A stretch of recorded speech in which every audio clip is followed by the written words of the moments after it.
Guys আমি নতুন পিসি এবং মনিটর নিয়েছি, কিন্তু কি করে যে সেট আপ করবো কিছুতেই বুঝতে পারছিলাম না। তার কিছু মুহূর্ত তোমরা দেখে নাও। এই যে দেখুন মনিটরে এই লেখাটি আসছে, আর এদিকে সব কিছুই ঠিকঠাক লাগিয়েছি, কিবোর্ড মাউস আছে।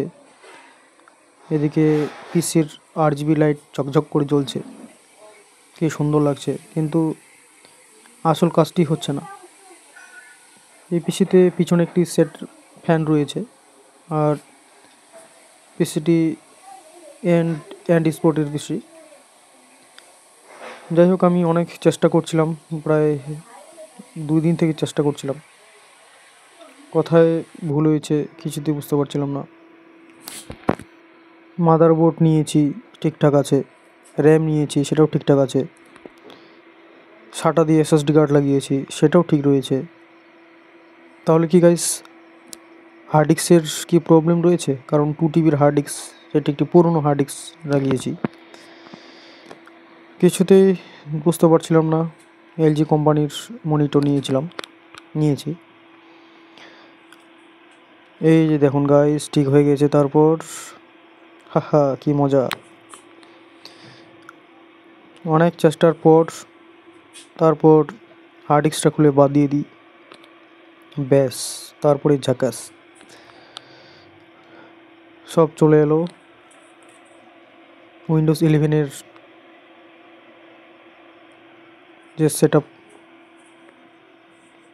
সেটি লাগিয়েছি, উইন্ডোজ 11 সাপোর্ট করছে, কি মজা! উইন্ডোজ 11 ইনস্টল করেছি, পরে একটি দোকানে গিয়ে উইন্ডোজ 11 সেট আপ করেছি। তারপরে দেখুন গাইস, ওহো হো, দূর থেকে মজাই আলাদা। লাইট অফ করে কি সুন্দর লাগছে গাইস।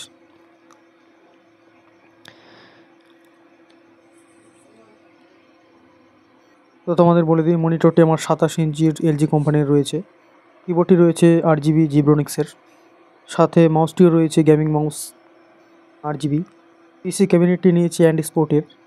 নিয়ে আমি প্রায় ভেবেছিলাম ঠকিয়ে গিয়েছি, এরকম ভেবেছিলাম প্রথমে, কারণ শুধু একটা পিছনের ফ্যান দিয়েছিল 120 mm, আর সামনের 3টা ফ্যান লাগানোর জায়গা ছিল, কিন্তু তারা দেয়নি, কোনো ফ্যান দেয়নি, একটি ফ্যান দিয়েছিল। যাই হোক, আমি মাদারবোর্ডটি নিয়েছি জিব্রনিক্সের H81 মাদারবোর্ড, যেটিতে ইন্টেল i5, i7 এবং i3 প্রসেসর সাপোর্ট করবে। 4 এবং 5 জেনারেশনের প্রসেসর সাপোর্ট করবে। আমি 4 জেনারেশনের ইন্টেল i5 প্রসেসর লাগিয়েছি।